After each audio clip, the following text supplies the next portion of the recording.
Les 12 lois éternelles du mont Karikari. Première loi, liberté d'accès au mont Karikari. Il n'y a aucune restriction des qualités. Membres confirmés, membres, clients, non adhérents, de sexe, de temps, d'heure ou de durée pour aller au mont Karikari. Toute personne désireuse de s'y rendre est en droit de le faire, qu'elle soit adhérent ou non de l'OPH. Elle n'a pas besoin d'obtenir une autorisation quelconque ou un papier spécial des responsables ecclésiastiques. La durée de séjour, l'heure d'arrivée et de départ ne dépend que du pèlerin seul. Cet acte est personnel. Il ne nécessite pas de protocole particulier. Deuxième loi, le port du pagne Karikari est obligatoire. Cette deuxième loi est valable pour tout pèlerin accédant au sanctuaire, dans un but de prière, de méditation, de recueillement, de travail quelconque ou de visite. Quelle que soit la raison qui emmène le frère ou la sœur à accéder au sanctuaire, qu'il soit adhérent ou non de l'OPH, le port du pagne Karikari est obligatoire. Toutefois, l'accès au CMSK pour les non-adhérents pour des raisons de soins, de visite ou d'accompagnement des malades n'est pas conditionné par le port du pagne Karikari. Troisième loi, le pèlerinage au mont Karikari est un acte personnel et confidentiel.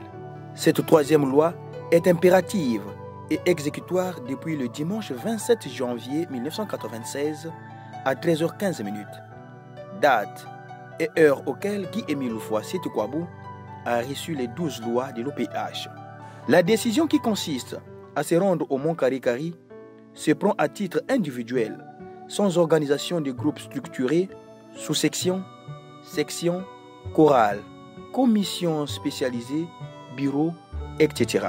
Il est possible d'organiser sa famille dans un but de prière et de méditation, mais les exigences du précédent alinéa sont à respecter. Quatrième loi, un poste de contrôle permanent sera placé à Languétani. Cette permanence aura la mission de contrôle des modalités d'accès au sanctuaire et au CMSK, de jour comme de nuit. Il s'agira de veiller à ce que chaque passant ayant pour destination le mont Karikari daigne se baigner obligatoirement dans Languétani, porter le pagne Karikari, c'est conformer à la loi 6. Cinquième loi. Le mont Karikari est un lieu très saint, 3 fois saint. Il ne doit à aucune manière être souillé. Par conséquent, sachant que, de manière spécifique, désobéir à cette cinquième loi ou souiller le temple de Dieu entraîne automatiquement la punition, comme le fut Uza dans 2 Samuel 6, 1 à 8. Sixième loi. Le paiement de la modique somme de 100 francs est obligatoire pour quiconque accède au mont Karikari pour la première fois. Cette modique somme de 100 francs sera versée auprès des responsables ecclésiastiques chargés d'en faire la collecte, avec remise d'un ticket en contrepartie ou non. Rappelons que nul ne peut tromper Dieu. Désobéir à cette sixième loi en ne versant pas cette somme ou en la détournant attire sur le contrevenant la malédiction, comme furent détruits Ananias et Saphira dans Actes 5, 1 à 11. À ces propos, tous ceux qui d'une manière ou d'autre ont subtilisé ou détourné à d'autres fins, cet argent doivent le restituer impérativement de la même façon qu'ils ont rusé pour le faire. Pour quiconque mettra son pied pour la première fois sur ce terrain, il sera demandé une participation de 1000 francs CFA au moins. Les frères et sœurs qui désirent verser un peu plus peuvent le faire, selon leurs possibilités et leur volonté. Ils sont libres de verser un montant supérieur à celui qui est indiqué. Mais, pour tous les frères et sœurs, le montant indiqué est de 1000 francs CFA. Confère la note circulaire numéro 037 du 3 novembre 1990. Le pagne Karikari est un symbole. Le sens spirituel de ce pagne est évident.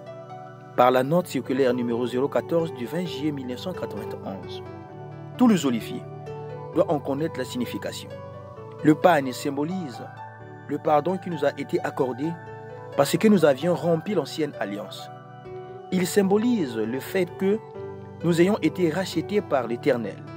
Il symbolise donc le renouvellement de l'alliance. Il est le laisser-passer. Par conséquent, Tout adhérent de l'ASLA décédé doit être enseveli obligatoirement avec ce pagne. Celui-ci peut être porté par le défunt lors de la mise bière ou être plié et introduit dans le cercueil. Message du 4 juin 1991. Cette loi doit être respectée par tous les frères et sœurs, surtout lors des obsèques. 8e loi. Le mont Karikari est un lieu de prière et de méditation. On va au mont Karikari, au sanctuaire, pour uniquement, exclusivement et sincèrement prier. Il va de soi que, pour aller y prier sincèrement, le pèlerin doit être dénué d'arrière-pensée. Il est formellement interdit d'y organiser des réunions de travail ou de se mettre en sous-commission lors des assemblées spirituelles. Les mavouangas ou des ordres, ils sont strictement interdits, ainsi que toute causerie mondaine. 9e loi, la puissance du Dieu vivant se manifeste au mont Karikari. Ce n'est pas parce que la puissance du Dieu vivant se manifeste en ces hauts lieux de prière et de méditation que le pèlerin y montera pour aller demander ce qui est contraire à l'amour. Cette puissance du Dieu vivant se manifeste si, étant des spirituels, selon son cœur, nous demandons tout ce qui va dans le sens du bien, de la paix, de l'amour, de la guérison, du bonheur, bref, de l'évolution spirituelle. Chacun est donc responsable de ses actes au sanctuaire, devant la sainte présence de Dieu. Par conséquent, évitons les sous-commissions, les causeries et les rendez-vous inutiles, les pensées négatives envers qui que ce soit. Dieu est prompt à exaucer, mais il rétribue. Il y châtie dans la même mesure et selon la loi. Rappelons-nous ce qui arriva à Akan dans Josué 7. Mon frère, ma sœur, si par inadvertance, il t'arrive de souiller le sanctuaire, de quelque manière, mets-toi immédiatement à genoux, demande sincèrement pardon et prends sérieusement la décision de faire attention, afin de ne pas égratigner la mansuétude divine. Si tu prends conscience que tu viens de faire mal par inattention, en ce lieu saint, tombe immédiatement à genoux. Réponds-toi et décide de ne plus jamais recommencer.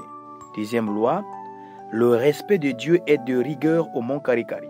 Les lois précédentes sont explicites et appellent sans hésitation le respect en ce lieu très saint. Il faut donc y aller avec respect. De nos jours, nous remarquons bien qu'on accède aux bâtiments administratifs avec beaucoup de retenue. Jadis, nous entrions dans nos différentes chapelles et temples avec beaucoup de considération. Alors, pourquoi ne manifesterons-nous pas le plus grand des respects là où Dieu a marqué sa sainte présence depuis le 20 mai 1992, de manière solennelle, exceptionnelle et pour l'éternité? Respecter l'Éternel veut dire être humble, modeste, avoir le cœur abattu, c'est-à-dire se reconnaître pécheur. Pensons à la parabole du pharisien et du publicain. Luc 18, 8 à 24. Si nous respectons Dieu, nous devons donc aller au sanctuaire pour prier en vue de notre évolution spirituelle et prier pour l'humanité souffrante. Prier pour avoir la sagesse et l'intelligence. 1 Roi 3, 4 à 15. Job 28, 28. Matthieu 6, verset 33. 11e loi, nous devons croire en la présence de Dieu au mont Karikari. Si nous reconnaissons que sa puissance s'y est manifestée, si nous respectons notre Père Céleste, bien qu'il soit partout et nulle part ailleurs que dans le cœur de l'homme, si nous croyons en la bonne nouvelle du Christ Jésus, nous devons croire à la présence de Dieu à Karikari. C'est une loi. Dieu y a manifesté sa puissance, sa sainteté par sa lumière, en date du 20 mai 1992, de 20h à 3h environ. Confère cassette vidéo, 3 décembre 1995. L'aspect divin et mystique du mont Karikari doit être vu avec les yeux de la loi et non avec les yeux de la chair. En outre, prenons garde à ne pas abîmer la flore et à ne pas détruire la faune. En somme, veillons à toucher, piétiner, effleurer toutes choses au mont Karikari avec respect et révérence. 12e loi, Dieu est amour. Notre Dieu est un Dieu d'amour. des miséricordes et des pardons. Nous devons donc aller à sa rencontre au mont Karikari dans la joie et l'allégresse. Notre Dieu n'aime pas la tristesse et n'est pas un Dieu triste. Le pèlerin doit monter au mont Karikari en quasi-extase comme le peuple d'Israël entonnait les cantiques des décrets en montant à Jérusalem pour célébrer les fêtes de l'Éternel. Au mont Karikari, Dieu, notre Père, est heureux de nous recevoir, nous ses enfants. Nous devons être convaincus que nous serons exaucés dans nos prières et nos supplications. Marc 11, 24. Dieu notre Père nous accueille au mont Karikari dans la joie. Il est amour. Il ne peut donc pas nous faire du mal. Soyons conformes à la loi et mettons en application les préceptes divins, en restant persuadés qu'à Karikari, il y a la chicote et le châtiment uniquement pour les rebelles, les désobéissants, les têtus, les indisciplinés.